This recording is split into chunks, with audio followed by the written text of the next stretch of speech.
Okay, so the next question is, which of the following is made up of carbon only? Which of the following is made up of carbon?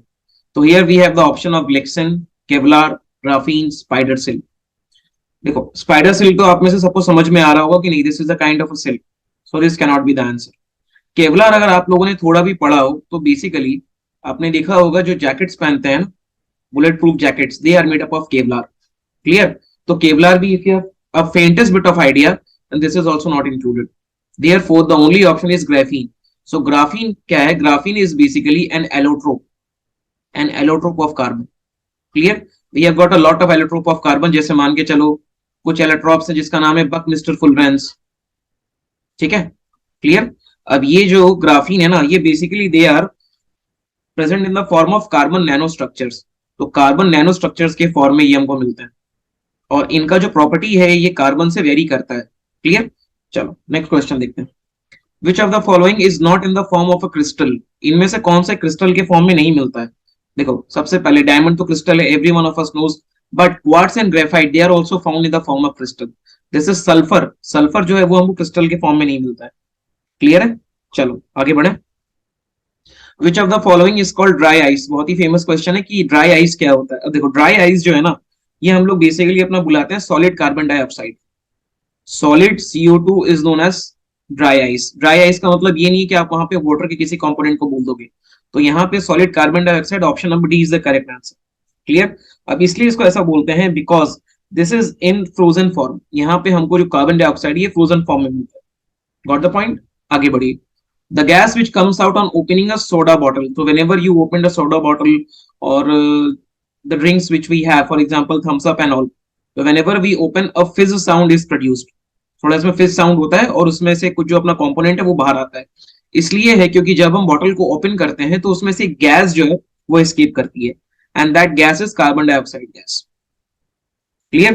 तो carbon dioxide जो है ये थोड़ा सा effervescence provide करता है and basically this produces a bubbly drink. Clear? चलिए आगे. The chemical formula of heavy water हमने अर्लियर भी डिस्कस किया है. We use heavy water as moderators. कहाँ moderators में यूज करते हैं? In the radioactive process. ठीक है? और D2O जो है, heavy water जो है यानी जो D2O है, this is made up of an isotope of hydrogen. Hydrogen के आइसोटोप से बना है, which is the second isotope known as a deuterium. Clear? चलिए moving on to the next question. Which is the purest form of water? Water का सबसे purest form क्या है? तो ये तो हमें से हर किसी को पता ही, rain water is the purest form of water.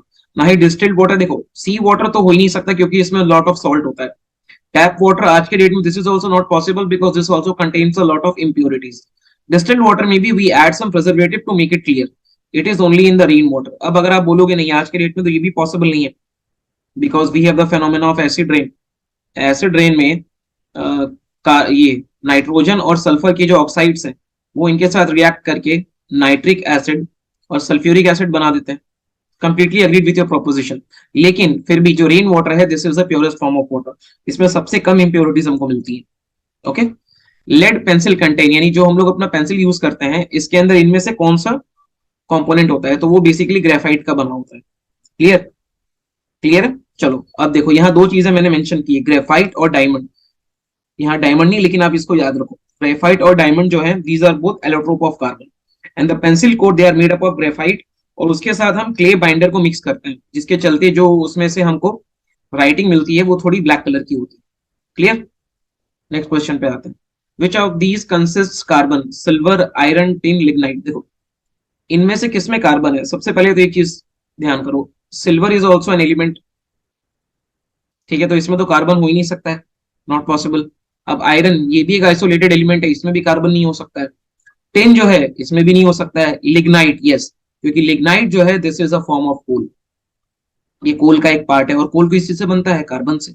So lignite is the answer. अब दो तीन टाइप ऑफ कोल के बारे में आपको पता होना चाहिए, जैसे कि we have anthracite, we have bituminous, we have peat and lignite.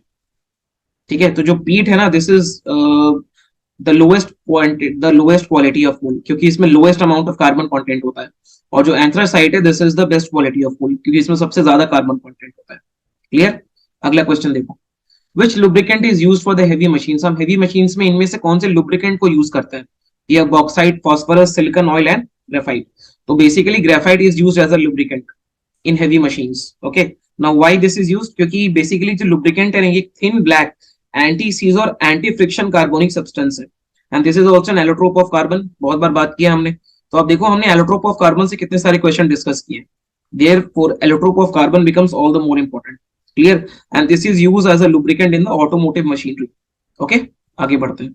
Burning of hydrogen producers, अगर हम हाइड्रोजन को बर्न कर रहे हैं तो इनमें से कौन सा कंपोनेंट अपना प्रोड्यूस होता है? जैसे देखो, हाइड्रोजन को बर्न करना यानी कि इसको ऑक्सीजन के साथ रिएक्ट करना, क्या बनाएगा ये? H2।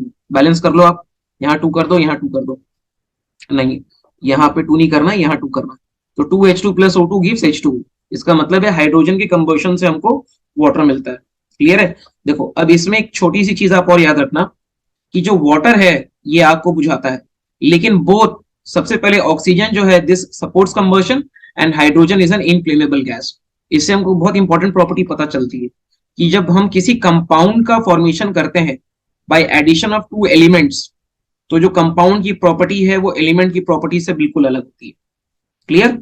अगला क्वेश्चन देखें। विच gas is use in the purification of drinking water? Drinking water में क्लोरीन का यूज होता है। बहुत बार आप अगर मान के चलो जहां पे वाटर अपना प्यूरिफाई होता है ना, आप उसके सामने से अगर जाओगे तो आपको एक बहुत ही पंजेंट टाइप की स्मेल आएगी। So that smell is of chlorine. Clear? अब क्लोरीन क्या करता है? ये बेसिकली बैक्टीरिया को किल करता है।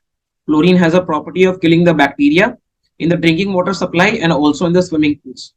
तो इसलिए हम लोग हमेशा वहां पे क्लोरीन स्प्रे करके रखते हैं, क्लोरीन गैस स्प्रे करके रखते हैं, to be very precise. Clear? Moving on to the next one. Okay, so the next question is the process use for transforming salty water into pure water. ठीक है, इसका मतलब है ये यहाँ पे हमसे प्यूरिफिकेशन के बारे में जानना चाह रहा है। क्लियर? जब मैंने आपसे ऑस्मोसिस के बारे में डील किया था, वहां पे मैंने एक छोटा सा रेफरेंस दिया था आपको कि जो भी हमारे घर में वाटर प्यूरिफायर होते हैं basically they have a tube.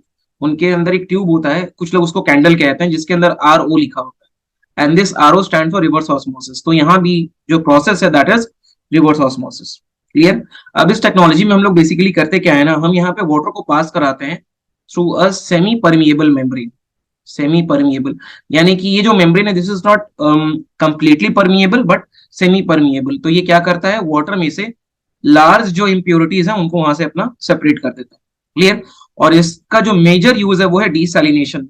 Desalination means कि जो सॉल्टी कंपोनेंट होता है उसको हटाने में ये बहुत ही यूजफुल चीज है। Clear?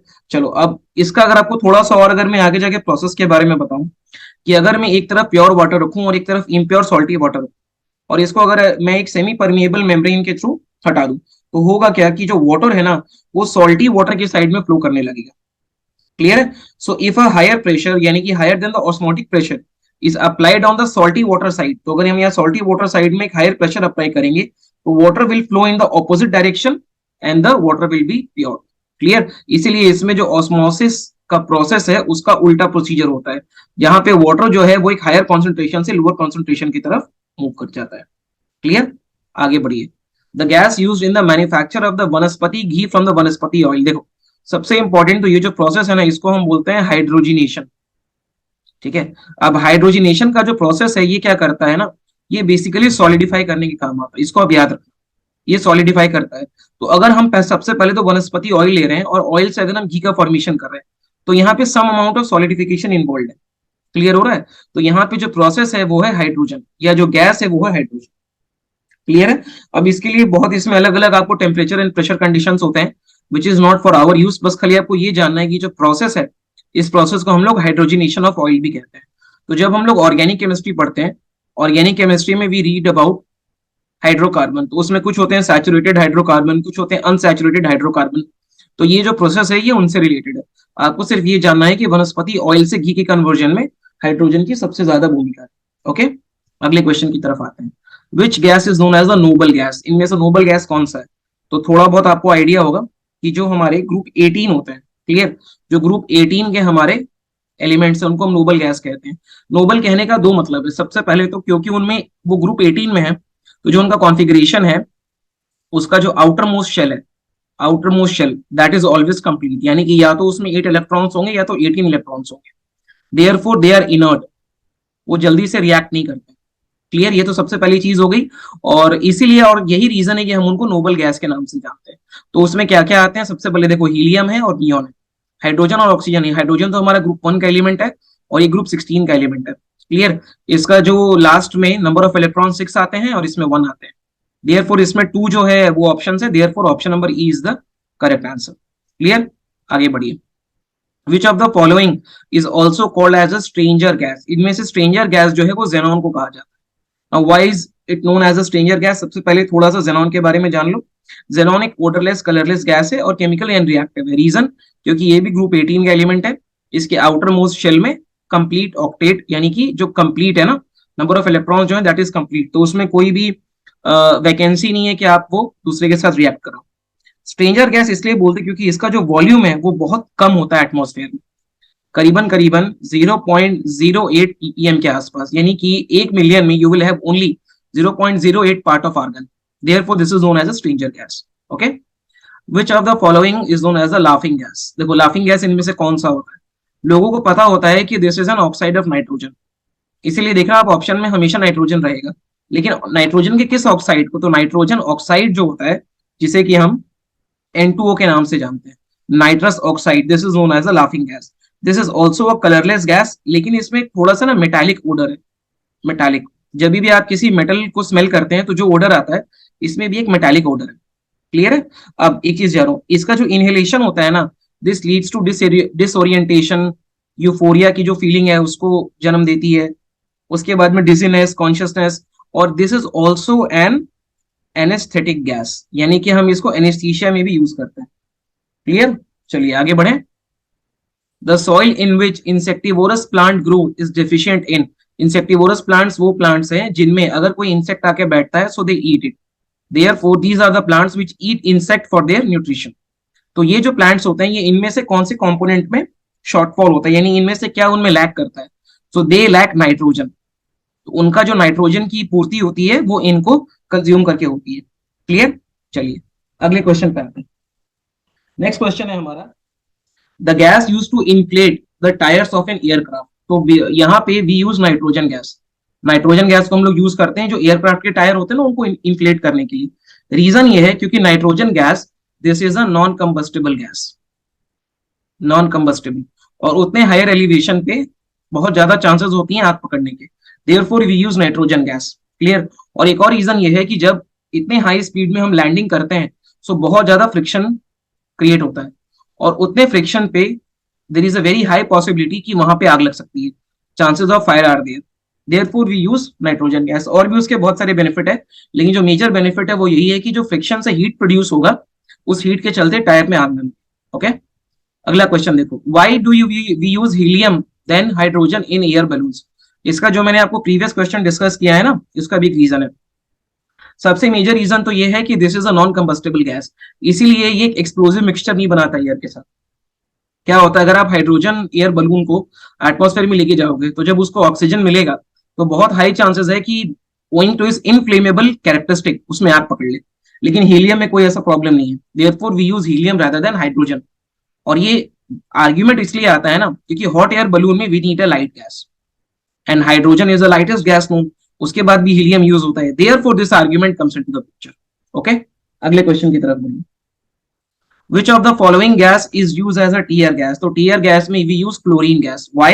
Because chlorine has a property of creating irritation in the eye, skin burning, vomiting and even blindness. Clear? अगला क्वेश्चन देखिए, Which of the following remains in a solid state at a normal temperature? So iodine जो है ना ये एक solid state पे रहता है एक normal temperature में। एक और छोटा सा कैरेक्टरिस्टिक है जो आयोडीन का, याद रखो कि दिस इज अ सब्लिमेटेड, यानी ये सब्लिमेशन के प्रोसीजर को फॉलो करता है, यानी कि whenever you will heat iodine without going into a liquid state ये सीधे गैसियस स्टेट में कन्वर्ट हो जाता है। क्लियर, तो अब आप याद रखोगे कि कौन सा इनमें से है जो कि सॉलिड रहता है रूम टेम्परेचर पे, answer is iodine gas. Clear, moving on to the next question. Now the next question is the most commonly use substance in the fluorescent tube. Fluorescent tube means आपके घर में जो tubelights होती है ना उनमें हम इनमें से कौन से एलिमेंट को यूज करते हैं। So therefore in the fluorescent tubes of your house we mainly use mercury vapor and the argon material. ठीक है। अब बेसिकली हम लोग इसमें क्या करते हैं कि बहुत बार जेनॉन और नियॉन भी यूज होता है, लेकिन generally we use argon, mercury, क्योंकि ये सारे जो हैं they are generally inert gases, they are inert gases, तो इनमें रिएक्शन नहीं होता है। क्लियर। ग्रुप 18 के एलिमेंट है, लास्ट में भी हमने देखा है, देयरफॉर दे डोंट रिएक्ट।